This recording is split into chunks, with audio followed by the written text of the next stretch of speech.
contracción normal que se ejerce en sentido inferior o los pujidos de la madre. Aquí es importante recalcar que se va a tratar de una urgencia, puesto que el cordón umbilical se comprime dentro del canal del parto.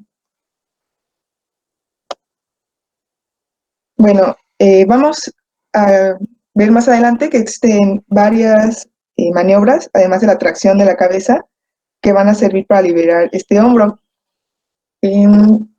Básicamente yo les podría definir la distocia de hombros como la urgencia obstétrica que se produce en la etapa exclusiva de la labor de parto y se va a presentar luego de la salida de la cabeza fetal en el momento en que se detiene la progresión del parto por un atrapamiento del hombro anterior del pubis.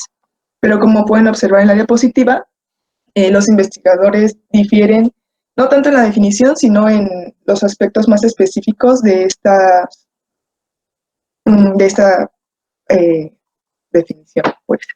Bueno, entonces algunos investigadores se van a concentrar en que para llamar a esta distocia de hombros se necesitan las maniobras de liberación, mientras que otros se van a concentrar en el intervalo que transcurre entre el parto de la cabeza y el cuerpo para definirla. Algunos proponen que se debe este intervalo de tiempo entre el nacimiento de la cabeza y el cuerpo debe ser mayor a 60 segundos. Y el último recuadro, el cuadro verde que ven al final de la diapositiva, me parece importante porque el diagnóstico básicamente se va a guiar por la percepción clínica, en donde la tracción normal en sentido inferior es necesaria para el parto de los hombros, pero esta va a resultar ineficaz.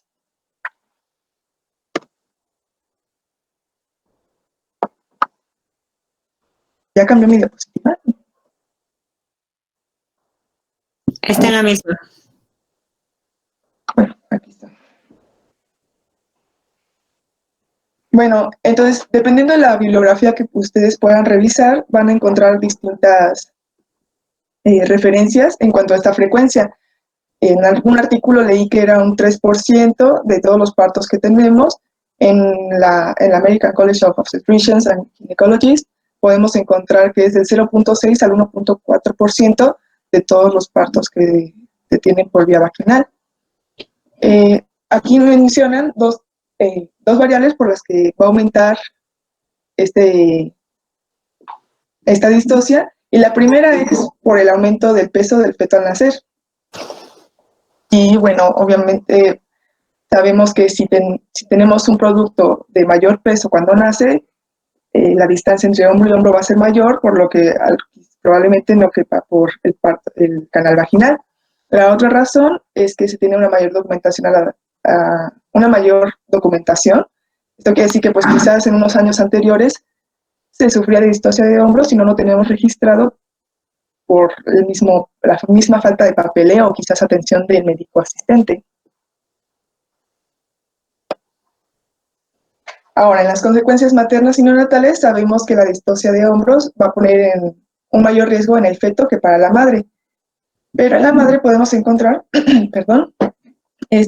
varios consecuencias que pueden ser una hemorragia puerperal que nos va a llevar así a la atonía uterina o laceraciones vaginales.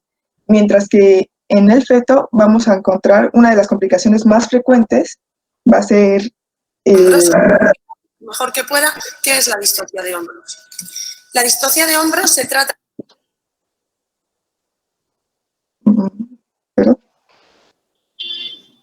Bueno, entonces mencionaba que para las complicaciones que puede tener un recién nacido, muy comúnmente vamos a encontrar una parálisis por flexión del plexo braquial, una fractura de húmero o clavícula, o hipoxia, y en algunos casos hasta la muerte. Ahora, como les mencionaba, van a encontrar en las bibliografías, ya sea que quieran revisar las que yo cito, que es muy difícil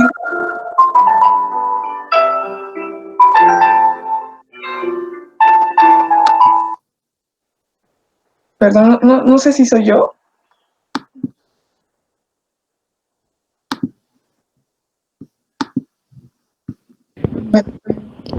Vamos a encontrar... seguramente fue yo, Melissa. Ah, bueno, doctor, perdón. Fue yo. No te preocupes. Bueno, en las bibliografías que revisen van a encontrar que no hay mucha forma de predecir esta complicación, pero podemos encontrar algunos aspectos a calificar, los cuales nos van a ayudar al momento del parto o incluso antes a saber si se puede presentar una distocia de hombros. Se va a recalcar mucho y en una siguiente diapositiva lo voy a volver a repetir, el mayor peso del feto. Otra parte, claramente es que vamos a tener una segunda fase de trabajo de parto prolongada. Si es una multípara, vamos a tener distocia de hombros en nacimientos previos y puede que también nos involucre un mayor índice de masa corporal en la madre. Bueno, aquí como les mencionaba, un mayor peso del feto al nacer. En este caso, pues ya sabemos que van a haber varias características que van a hacer que ese feto tenga mayor peso y normalmente son características que se relacionan con la madre. Esto puede ser que la madre sufra obesidad, sea un embarazo posttérmino, como les mencionaba, sea una multípara o sufra de diabetes o diabetes gestacional. Bueno, los que les mencionaba, en su pronóstico y prevención, no es posible pronosticar o evitar la mayor parte de los casos de distocia de hombros, aunque la misma American College recomienda que aunque no es posible predicarlo, se debe tener bien estudiado todos los procedimientos que ahorita vamos a revisar para que, perdón, para que así podamos tener las menores complicaciones posibles. Entonces, no se va a recomendar la inducción electiva del trabajo de parto ni la cesárea electiva en mujeres que se sospeche tenga un feto macrosómico. Y bueno, aquí también, doctora, no sé si me pueda corregir, encontré mucha variedad en cuanto al peso para planear una cesárea. En American College, de nuevo, vuelven a citar que debe ser mayor a 500 gramos o una mujer diabética con un feto que tenga más o menos 4.500 gramos. Melissa, predecible es justamente los casos que tú estás mencionando, motivo por el cual en automático vas a tener que sacar ya sea una cefalopelvimetría o por el ultrasonido el peso del feto. Y estas variables te van a decir que evidentemente es un feto grande y que no vas a permitirle un trabajo de parto. Ese no es el problema, Melissa. El problema, y aquí no lo tienes en todas las diapositivas, cuando las revisé dije, bueno, mejor hacemos la corrección directamente cuando estemos hablando. El punto es, ¿puedes prender tu cámara rápidamente? Sí, doctora.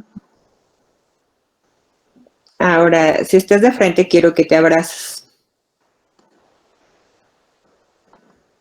Ok, abrázate, Melissa. Esa es la manera en la que vendría el feto. Baja uno de los brazos, solo uno de los brazos. Uno de tus brazos, bájalo. Y es justamente lo que está pasando. Se acaba de implementar un aumento en el tamaño de tu diámetro a nivel de los hombros. Eso va a hacer que cuando vienes con un espacio reducido, si al producto se le ocurre justamente descender uno de los elementos, va a impactarse. Y aquí otra de las cosas que nos faltó mencionar es que el tipo de distocia de hombros se divide en tres: anterior, posterior, o para mala suerte, baja los dos brazos, el otro brazo, ya tendrías un diámetro mucho más amplio, entonces vas a estar impactado tanto el hombro anterior como el hombro posterior. Ahora sí, y ese es el problema, porque en un embarazo con un peso, y que era justamente lo que tú me cuestionabas, con un peso normal, ¿por qué se da esta serie de elementos? Porque bajo uno de los brazos, y eso es lo que te va a producir la distocia de hombros. Con un producto con un peso normal, 3,5 kilos, en el cual tal vez no había comorbilidad en la madre, y sin embargo estás ante esa urgencia. Gracias, Melissa. Continúa. Gracias, doctora.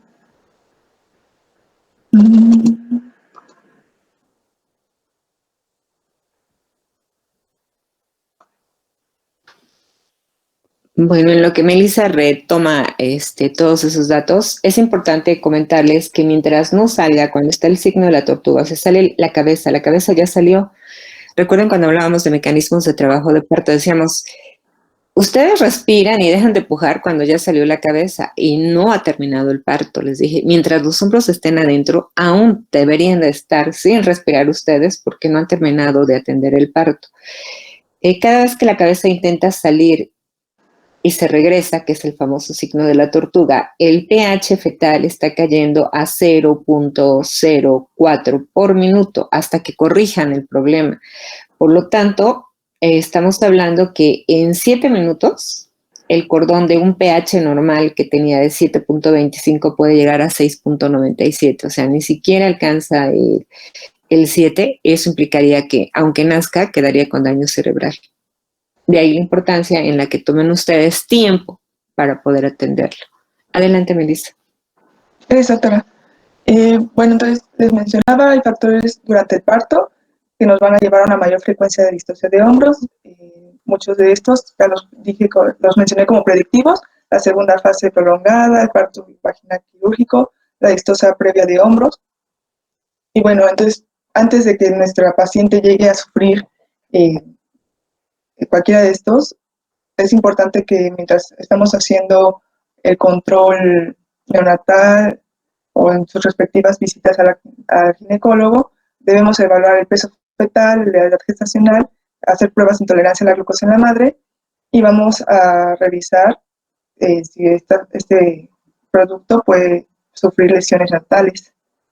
Esto se va sobre todo a pedir para ponderar riesgos y beneficios para una cesárea en caso de que se tenga un antecedente de distocia de hombros.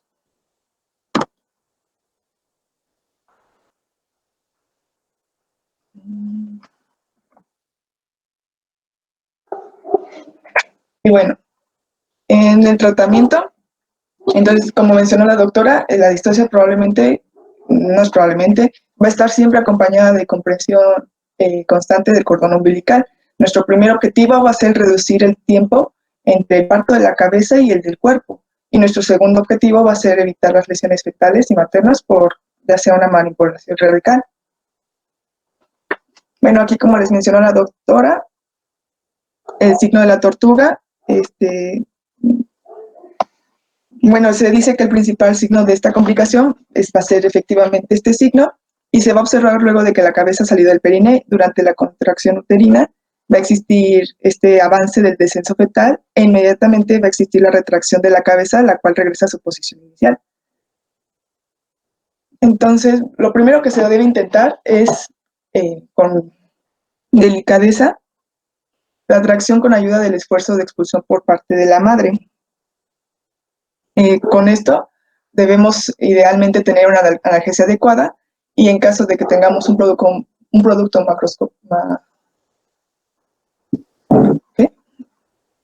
de peso alto, vamos a optar por una episiotomía.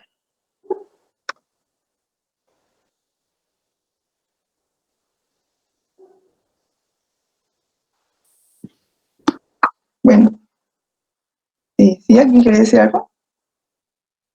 Yo te iba a hacer un comentario, pero mejor una vez que termines. Sí, doctora, gracias. Bueno, entonces vamos a señalar que en este momento vamos a empezar a ver las maniobras para ayudar al alineamiento de este hombro. Lo primero que debemos hacer es que el ayudante, ya sea, nunca ha estado en un parto, no sé quién atienda, si el interno o el mismo enfermero, no tengo idea, la verdad. Entonces, bueno, el ayudante en este caso, lo vamos a mencionar así, va a aplicar presión suprapúbica mientras el clínico, en este caso nuestro obstetra, aplica tracción en sentido inferior a la cabeza fetal. ¿Qué va a pasar? Entonces, la presión que se ejerce la presión primero se va a ejercer con la eminencia tenar de la mano sobre el hombro anterior alojado por arriba y detrás de la síntesis. Con esto, ¿qué va a pasar? El hombro anterior se deprime, rota, o pueden pasar ambas cosas, de tal manera que los hombros van a ocupar el plano oblicuo de la pelvis y es posible en este caso liberar el hombro anterior.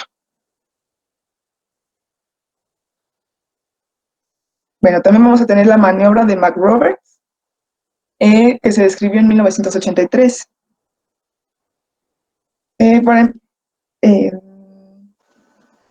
Este procedimiento consiste en retirar las piernas de los estribos y flexionarlas sobre el abdomen.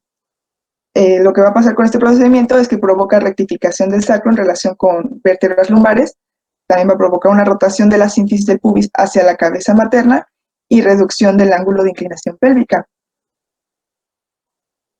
A pesar de que estas medidas no aumentan dimensiones de la pelvis, la rotación en sentido cefálico normalmente va a liberar este hombro anterior incrustado.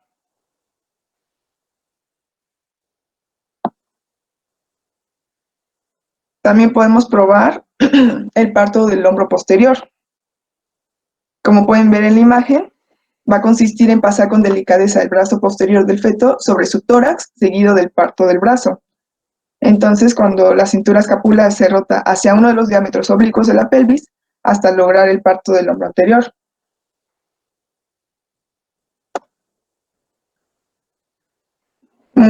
Creo que ya vimos la maniobra de Woods, o también denominada maniobra de sacacorchos. Esto va a hacer que al girar de manera progresiva el hombro posterior a 180 grados en forma espiral, el hombro anterior incrustado se va a liberar. Tenemos la maniobra de Rubin, descrita en 1964, que se pueden dividir en dos. En primer lugar, los hombros del feto se mueven de un lado al otro ejerciendo fuerza sobre el abdomen materno, y si este no nos da el resultado deseado, que va a ser la liberación de los hombros, vamos a tener la mano pélvica llega hasta el hombro fetal, y es así más fácil continuar que a continuación se empuje hacia la superficie anterior del tórax. Esta maniobra lo que va a lograr es la abducción, no aducción, de ambos hombros, lo que a su vez va a producir un diámetro menor entre hombro y hombro. De esta manera va a ser posible desplazar el hombro anterior desde su ubicación y por detrás del sínfisis. Bueno, también se puede intentar la fractura deliberada de la clavícula anterior, y va a ser utilizando el pulgar para presionarla contra la rama del pubis y liberar el hombro atorado. Sin embargo, haciendo mención a esto, en la práctica va a ser muy difícil fracturar la clavícula de un producto grande. Si se tiene éxito, la fractura va a cicatrizar con rapidez y casi siempre es inocua en comparación con una lesión del nervio braquial. También se puede comparar que es mejor, bueno, no sé si llamarlo así, pero es preferible a la asfixia o la muerte. También tenemos a Hibart, que mencioné en 1982, que se puede aplicar presión en la mandíbula y el cuello del feto en dirección del recto materno, mientras el asistente va a ejercer presión intensa sobre el fondo uterino al liberar el hombro anterior. ¿Qué pasa aquí? Que la presión intensa en el fondo mal aplicada puede dar lugar a que el hombro anterior se incruste aún más.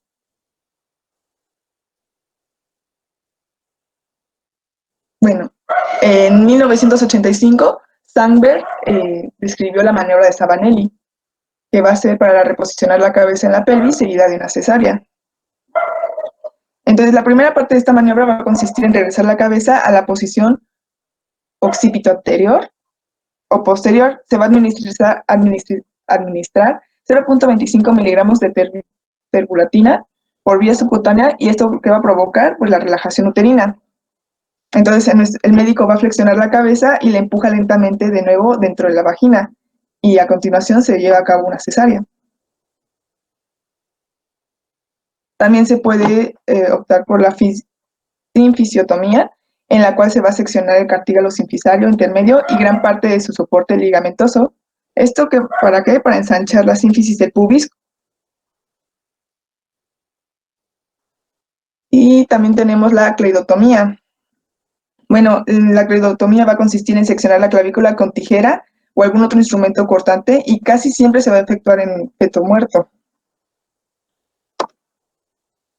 En muchas de las literaturas que vayan a revisar, o si ya revisaron, van a encontrar que existe algo como lo que les presento, que es una simulación. ¿Para qué? Lo que les mencionaba al principio, es importante saber qué maniobra va primero, cuál después, cuál se tiene preferencia sobre qué otra maniobra, y así tener pues un buen trabajo Entonces, el primero va a ser siempre pedir ayuda. Hay que organizar al personal, ya sea al pediátrico, al de anestesia, y con esto lo primero que se va a hacer la tracción. Bueno, después, en el segundo paso, va a convenir llevar una episiotomía amplia para tener suficiente espacio en la zona posterior. En el punto 3 se menciona que muchos médicos van a utilizar al principio presión suprapúbica porque es una maniobra bastante sencilla y solo se necesita de un ayudante, que va a ser el que ejerce la presión, mientras que el médico va a ser quien tira de la cabeza fetal hacia abajo. La cuarta es que nos explican que sea la maniobra de McDowell-Roberts. Esta normalmente va a requerir de 2 ayudantes, porque cada uno va a tomar la pierna y flexiona el muslo de la madre contra el abdomen.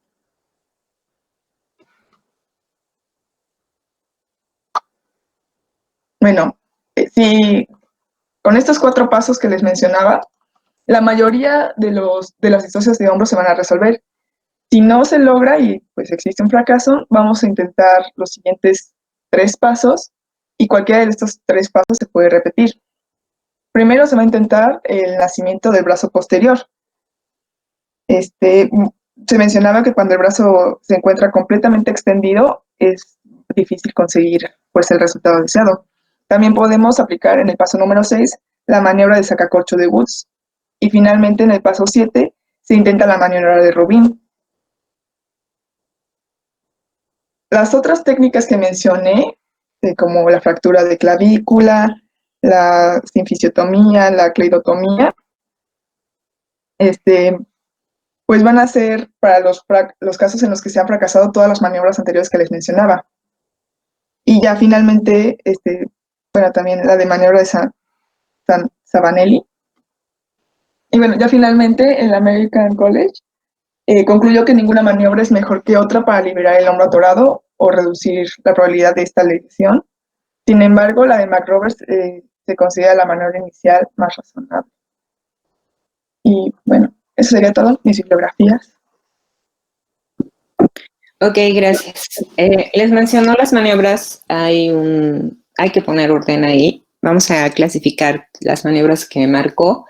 Y dentro de la clasificación de las maniobras que marcó, tenemos que marcar las maniobras de primer nivel, dentro de las cuales está la de McRoberts y la de Mansati, o bien la de Rubin. Tenemos las de segundo nivel, en las que están, en la primera, que les mencioné Rubin, es Rubin 1. Las maniobras de segundo nivel aplica aquellas que se van a hacer ya en el interior de lo que es la vagina, y esto estaríamos hablando que es Rubin 2, Gubbs 2, maniobra de Jacquinier y la maniobra de Gaskin. Y tenemos finalmente las maniobras de tercer nivel, en las cuales se encuentran las que nos mencionó, maniobra de Sabanelli, sinfisiotomía, o bien en algunos casos histerotomía como tal. Entonces, esta serie de elementos son los que tendrían que considerar dentro de lo que le faltaba mencionar, o sea, clasificarlas. Ok, vamos a ver.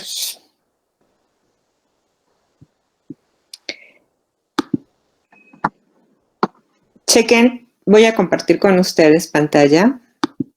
Así es que deja de compartir, por favor. Sí. Gracias.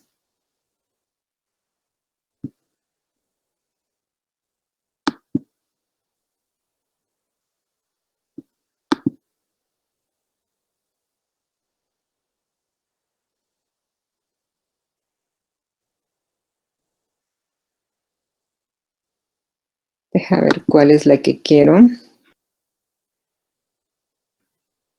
Ok, tengo dos, pero una es más larga. Empezaremos con la más corta, por eso les hacía hincapié en que cuánto tiempo te ibas a tardar en manejarlo.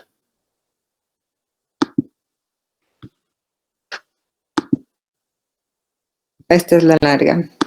Ok, ubiquemos la otra. La larga les voy a dejar el enlace para que puedan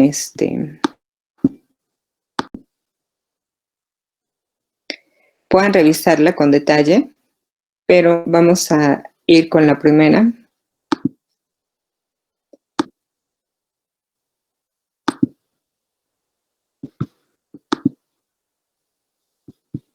¿Ya le están viendo? ¿Lo están escuchando? Sí, doctora. Ok, ¿se dieron cuenta de la forma en la que el producto se impacta? Chequen. Está tratando de salir y el hombro es el que se torna.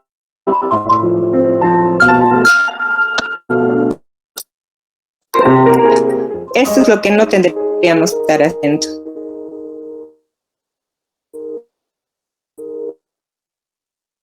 Montarnos.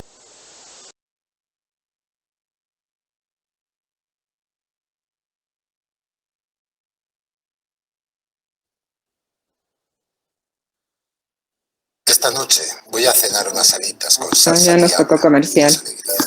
Una emergencia obstétrica imprevisible e impredecible que se establece ¿Ya la están cuando viendo? tras la expulsión de la cabeza fetal se detiene el No, proceso doctora. del parto. No, doctora, se fue. Ok.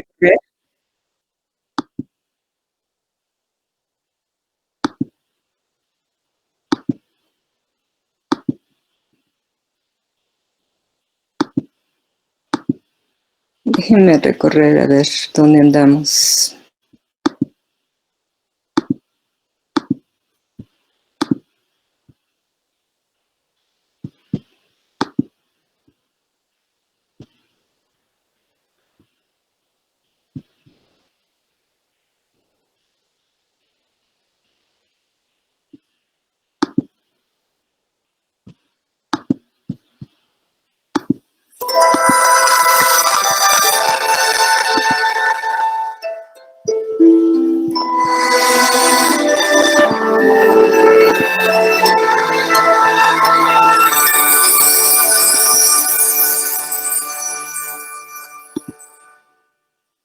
Las alteraciones más importantes son las que se relacionan a las alteraciones Doctora, mentales. no sé mis compañeros, pero yo no veo la presentación. O sea, no se ve su No te pantalla. preocupes, es que estoy tratando de ponerla. Ah, ok, ok. Sí, No la gracias. estoy teniendo en este momento. De hecho, ya les paré el compartir. Se las voy a poner en este momento. Se las voy a poner nuevamente. Es que la otra es muy larga, son 17 minutos. ¿Tienen preguntas? Si nos da tiempo. ¿Tienen preguntas en lo que les abro la presentación?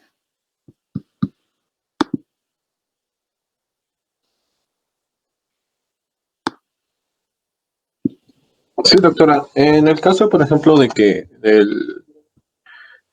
nuestro paciente, bueno, en el caso del producto, presente ablación del plexo braquial, ¿cómo podríamos, en ese momento de la expulsión, tener como la idea de que ya está teniendo el problema o lo tiene hasta que lo llevamos No, a los normalmente te vas a cuneros? dar cuenta de una serie de elementos. Está corriendo el sonido. Ok, voy a bloquear el sonido. En el momento en el que estamos revisando, el producto normalmente va a tener la manita cerrada. Si te das cuenta, siempre que ves a un recién nacido, sus manitas están cerradas, el puño es cerrado. Cuando hay una lesión braquial, bueno, no solo braquial, sino a nivel cervical, vas a encontrar que la mano está abierta. Y te lo voy a poner en sentido romántico. Normalmente los padres acercan su mano o un dedo tocando la manita del pequeño y eso hace que por reflejo abra su manita y el papá dice, y se prendió de mí y nunca más lo voy a soltar. Y efectivamente, pero lo que está generando es un reflejo. Ese es el punto que tienen que considerar.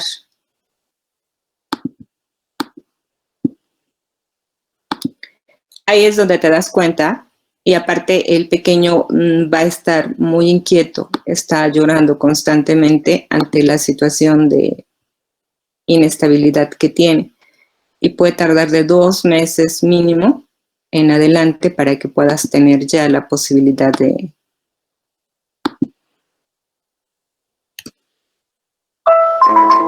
Me estoy equivocando de video nuevamente.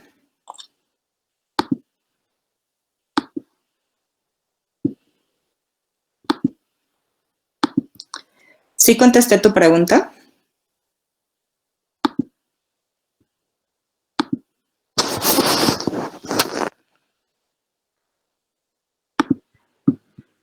¿Contesté tu pregunta?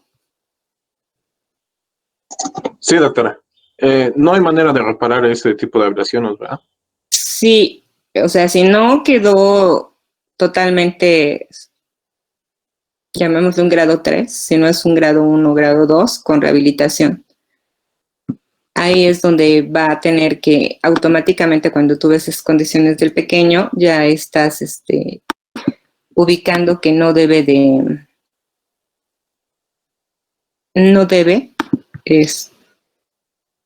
quedarse sin atención. Si lo dejas sin atención, entonces sí vas a generar problemas.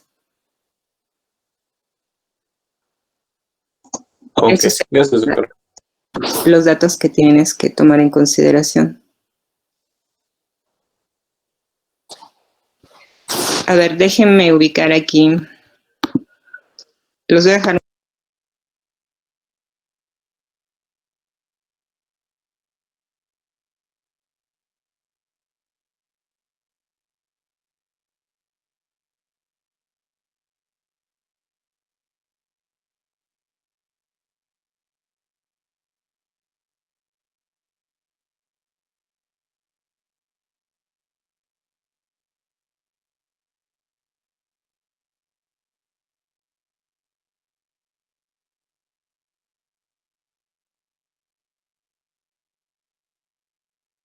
No siendo efectivas las maniobras habituales que los la salida del tronco fetal. Es decir, se produce una retención de los hombros tras la salida fetal porque estos quedan impactados en la pelvis materna y hace falta realizar unas maniobras obstétricas adicionales para poder conseguir la extracción completa del recién nacido. Hemos querido poner este vídeo, creo que es un vídeo muy ilustrativo en el que podéis ver cuáles son los movimientos que realiza el feto en su camino hacia el exterior de la madre.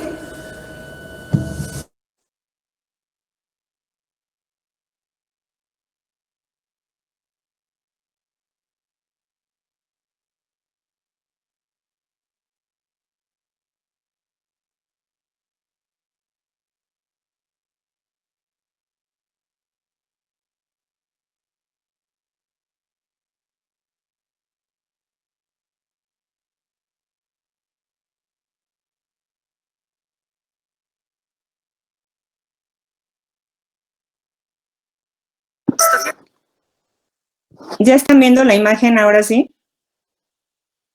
No, doctora. Se volvió ahí. Ok.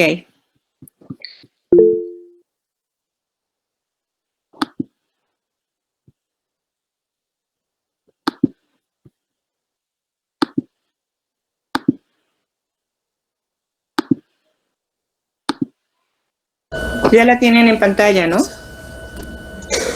Sí, ya. Ok. Así.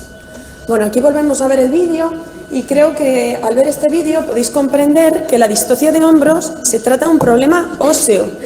Me encantó esta foto que vi, creo que es una muy buena similitud. Es como si intentamos meter un camión por un túnel demasiado pequeño. ¿Y qué pasa? Pues que el camión se atasca. Está atascado en el túnel y por mucho que tiremos de la cabeza del camión con una grúa o empujemos por la parte trasera, no vamos a conseguir que el camión salga y solo vamos a conseguir que se produzcan más daños en el camión. ¿Vale? Así que es un concepto que todos los asistentes debéis recordar, iros con Bueno, él a tienen casa. traducción simultánea, así es que se les va a viciar el sonido. Óseo. El feto está atascado en la pelvis materna. Existen tres tipos de distocia de hombros. La primera y más común es la distocia anterior, es la del vídeo que habéis visto. El hombro anterior queda impactado sobre la parte superior, el borde superior de la sínfisis del pubis materno. Y después existe también la distocia posterior, es el hombro posterior el que queda impactado en la protuberancia sacra de la madre. ¿Esto tiene cursor para apuntar? Uy, perdón. No.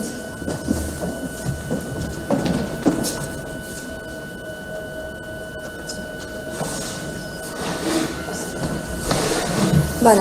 El hombro posterior queda atascado en la protuberancia sacra de la madre y existe la distocia bilateral, en la que ambos hombros quedan atascados, el anterior en la sífisis del pubis, el posterior en la protuberancia sacra. Esta distocia es la más grave de todas, pero afortunadamente es excepcional. ¿Y cómo de frecuente es la distocia de hombros? Pues en estudios recientes de registros poblacionales generales, la frecuencia la sitúan entre un 0,2 y un 3% de todos los partos. La frecuencia de la distocia aumenta con rapidez en grupos de peso fetal de más de 4 kilos y es excepcional en recién nacidos de menos de 3 kilos.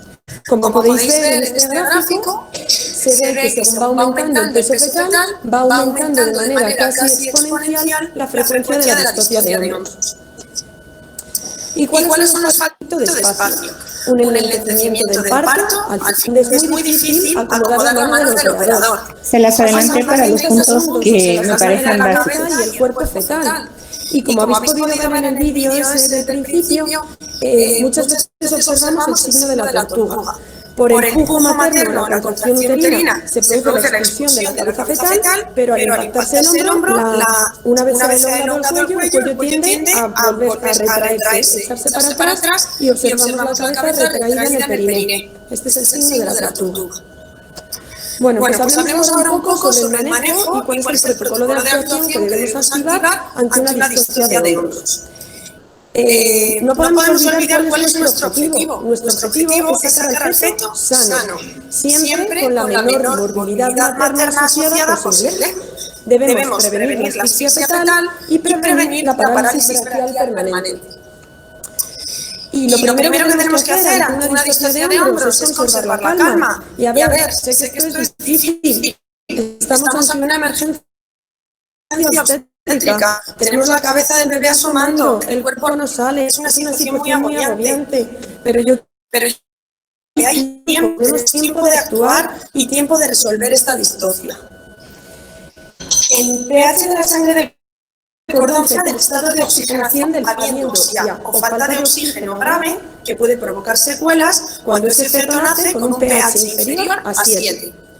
Contamos con que la media del pH al nacimiento es de 7,27 y habiendo un descenso progresivo del pH de 0,4 por minuto, disponemos de un total de hasta 7 minutos para realizar una extracción fetal consiguiendo un recién nacido con un pH por encima de 7. Entonces, sé que es difícil, es muy agobiante, pero hay que pararse a pensar, conservar la calma y hay tiempo. Y 7 minutos, como todos sabéis, en una emergencia dan para mucho.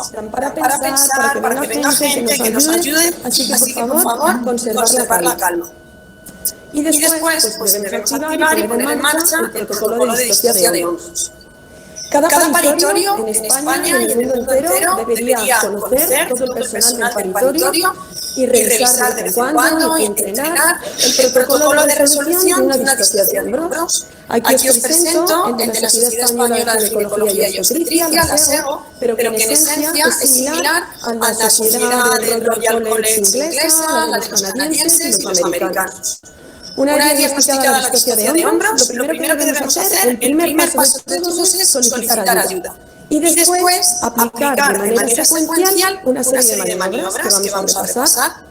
Las maniobras las clasificamos en maniobras de primer nivel, maniobras de segundo nivel y maniobras de tercer nivel. Se aplican de manera secuencial porque según vamos pasando de nivel a nivel de maniobras, va aumentando la morbilidad, es decir, las complicaciones y las secuelas, tanto maternas como fetales. Y dentro de todas estas maniobras hay una maniobra que se llama la maniobra de Gaskin, que no nos ponemos muy bien de acuerdo de dónde colocarla. Si dentro de las de primer nivel, muchas veces se utiliza entre las de segundo y tercer nivel. Lo vamos a ver. Quiero recordar aquí, acordaros, la distocia es un problema óseo, tenemos el camión atascado en el túnel, tenemos un feto impactado en los huesos de la madre. Por mucho que tiremos, por mucho que empujemos, no vamos a conseguir resolverlo y lo único que vamos a conseguir es que se produzcan secuelas en el feto y en la madre. Y hay que destacar que la morbilidad de estos niños y de estas madres muchas veces obedece a maniobras obstétricas mal realizadas. Nos ponemos nerviosos y hacemos lo que no debemos. Entonces, ¿qué es lo que no debemos hacer? Pues debemos evitar todas aquellas maniobras que impacten más aún al feto en esa pelvis materna. Así que no hay que realizar una tracción excesiva de la cabeza fetal. No debemos realizar esta maniobra de Christeller, como ha contado la anterior ponente. Ya te diste cuenta, Melissa, que no había que traccionar la cabeza del útero de la madre. Y es muy importante explicarle a la paciente que la paciente no empuje, porque ella misma, con sus propios pujos, las contracciones, puede producir también lesión en el feto. Quiero recordar aquí que la tracción de la cabeza fetal debe ser siempre una tracción axial. Es decir, a lo largo del eje de la pelvis materna. Si tuviéramos a la madre tumbada completamente horizontal en una cama, la dirección de la tracción debería ser según esta flecha, pues paralela a la cama, paralela al suelo, que es como está colocada la pelvis de la madre. Como la mayoría de los que atendemos partos, los pacientes están pues, ligeramente incorporadas o incorporadas, tendemos a hacer la tracción siguiendo el eje de la pelvis materna un poquito hacia abajo. ¿Vale? Y después, episiotomía. A ver, el feto está atascado. ¿Es necesario hacer una episiotomía para liberar este feto? Pues acordaros, está atascado en los huesos de la madre. Por muy grande que hagamos la episiotomía, no vamos a resolver la distocia. Pero sí que es verdad que la episiotomía en muchos casos termina siendo necesaria para mejorar el acceso de la mano del obstetra para que pueda realizar las maniobras internas. Así que llevaros este mensaje. No es imprescindible en caso de mujeres grandes, multíparas, con buena pelvis. Probablemente el obstetra puede introducir la mano sin hacerla, pero siempre hay que tenerla en cuenta. ¿Y qué es lo primero? Sara, 3 minutos. 3 minutos. Me quedan 5. ¿Qué es lo primero que debemos hacer ante una distocia de hombros? Pues confirmar que se trata de una distocia y pedir ayuda. El ginecólogo o la matrona que está atendiendo ese parto tiene que ser capaz de comunicar de manera... Habrá que explicar la situación. No se preocupe. Y después de haber avisado, hay que poner un sistema de hiperflexión de las caderas que va a conseguir una apertura de la... ¿Vale? Como la mayoría de nuestros pacientes paren con anestesia epidural, será necesario que haya 2 ayudantes para que puedan subir bien las piernas de la paciente. Y algo muy... Quiero que presten atención especial a lo que es la maniobra de McRoberts, que es la primera maniobra que van a realizar. No van a traccionar absolutamente nada. Lo primero que van a hacer es la maniobra de McRoberts. En el recuadro que tienen ustedes hacia su izquierda, así como están viendo su pantalla, van a ver cómo la paciente puede ella realizarla o en su defecto, la que tienen al lado izquierdo, en el cual en la imagen intermedia se ve qué es lo que tengo que hacer, flexionar y abducir, o sea, la paciente va a quedar como si fuera una ranita. Obviamente, ya sea personal de enfermería o personal médico, que en cuanto se dice distocia de hombros, en automático los que están ahí inmediatamente se acercan para ayudar y no van a estar pensando qué posición necesito 5 personas para atender una distocia de hombros, el obstetra o el interno que esté atendiendo a la paciente. Estamos hablando de 2 personas que van a sostener las piernas para hacer lo que es la maniobra de McRoberts, es viéndose a los ojos 1, 2, 3 y flexionan y abducen y sostienen las extremidades. Los huesos no van a aumentar de tamaño, pero sí las dimensiones pélvicas. Desplazan lo que es la región sacrocoxis y eso les da en promedio 1.5, inclusive hasta 2 centímetros, lo cual permitiría simplemente con esa maniobra desimpactarla. Bueno, continuamos para que puedan seguir viendo. Muy importante que siempre se nos olvida, no vamos a conseguir una maniobra de McRoberts efectiva si la paciente no está completamente plana. Entonces habrá que poner la cama plana y retirar todas las almohadas que tenga la paciente. ¿Vieron cómo se desplazaron la zona de coxis? Segunda maniobra de primer nivel es la presión suprapúbica, se realiza sobre el hombro anterior, por encima de la sínfisis del pubis materno, en sentido del tórax fetal, lo que ayuda a que los hombros del bebé se juntan, se produzca una abducción de los hombros, disminuya el diámetro de los hombros y se libere la distocia. La presión suprapúbica puede hacerse con el puño o con el suelo de la mano, puede hacerse una presión continua o una presión a pulsos de hasta 30 segundos. Esa maniobra que están ustedes viendo, la primera es la maniobra de Mansati. ¿Qué implica? Colocar mi mano y tratar de rotar, presionar y rotar el hombro anterior. En la segunda puede ser una presión solamente que trate de comprimir el hombro para que pueda desplazarse. Y siempre debe ser Y ese sí es Rubin 1. del lado de la columna fetal para que se produzca este movimiento de juntar los hombros fetales y se libere. Y decir que la maniobra de McRoberts junto a la maniobra suprapúbica bien realizadas afortunadamente resuelven el 85% de las distopias de hombros. Si aún así no se resolviera, pasamos, os cuento que la maniobra de Baskin es una maniobra descrita por esta matrona estadounidense que consiste en colocar a la parturienta a cuatro patas apoyadas con sus manos y sus rodillas sobre una superficie plana e ideal si fuera elevada. Debemos realizarla siempre que la paciente no tenga anestesia epidural. Es muy fácil decirle a la paciente que se gire, o se realizan en pacientes con epidural cuando el resto de las maniobras fallan antes de pasar a las maniobras de tercer nivel. ¿Vale? Ese movimiento de giro de la madre produce movimientos de vasculación pélvica que suelen liberar esa impactación de los hombros fetales. Y recordaros que como no estamos acostumbrados la mayoría a tener partos en cuadripedia, aquí las maniobras deben ser al revés. Lo primero que vamos a hacer será tirar hacia arriba para liberar el hombro anterior, que en este caso está en la parte inferior, y después hacia abajo para liberar el hombro posterior. Si con todo esto no lo hemos podido resolver, pasamos a las maniobras de segundo nivel. Y estas son manipulaciones internas que tratan de modificar la estática y la dinámica fetal, es decir, intentan modificar la dimensión y la posición del feto. Siempre deben ser realizadas por personal entrenado y bajo una anestesia adecuada. Tenemos la sección del hombro posterior, en la que el obstetra introduce la mano por debajo, intenta sacar el brazo del feto, liberándose el hombro anterior, y luego maniobras de rotación interna. La de Rubin, que consiste en una rotación del hombro anterior desde atrás, o la de Woods, que consiste en una rotación del hombro posterior hacia adelante. Como podéis ver, son todas maniobras que consisten en cambiar la estática fetal para que pueda liberarse la impactación. Y si ya esto no funcionara, pasaríamos a las maniobras de tercer nivel, que ya asocian una mayor morbilidad tanto materna como fetal.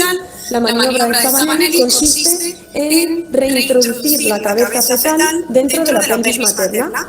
Es como el parto al revés, hay que ir haciendo todas las maniobras marcha atrás, y os aseguro que es muy difícil y hay que hacer mucha fuerza. Y una vez introducido el feto... Ok, ¿tienen algún comentario? Seguramente sí, muchos. ¿Tomaron la imagen de la liga? Sí, doctora. Ok, entonces van a tener tiempo de revisarla con calma.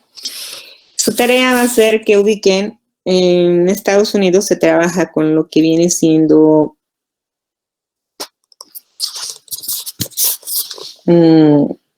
halter, y ustedes están obligados a aprendérselo. Entonces su tarea va a aparecer que tienen que desarrollar helper, ubicar la mnemotecnia. Viene justamente lo que manejamos, las maniobras de primero, segundo, tercer nivel. Y seguramente les van a quedar dudas. Si revisamos nuestro temario, creo que vamos por 2 temas más y estaríamos terminando el segundo parcial. ¿Están de acuerdo? Sí, doctora. Motivo por el cual, si tienen dudas, podríamos darnos un día, que sería el de mañana, para complementar las dudas que se hayan generado en relación a distocia de hombros, que no es frecuente, las estadísticas dicen que son bajas, pero justamente lo que le pedí a Melissa, que se abrazara y que bajara uno de los brazos, que no se les olvide. Un producto normal nos puede meter en problemas, un producto de 3 kilos, simplemente porque se cansó de la posición que tenía y decidió bajar una de las manos. Entonces eso sería lo que tendríamos que valorar.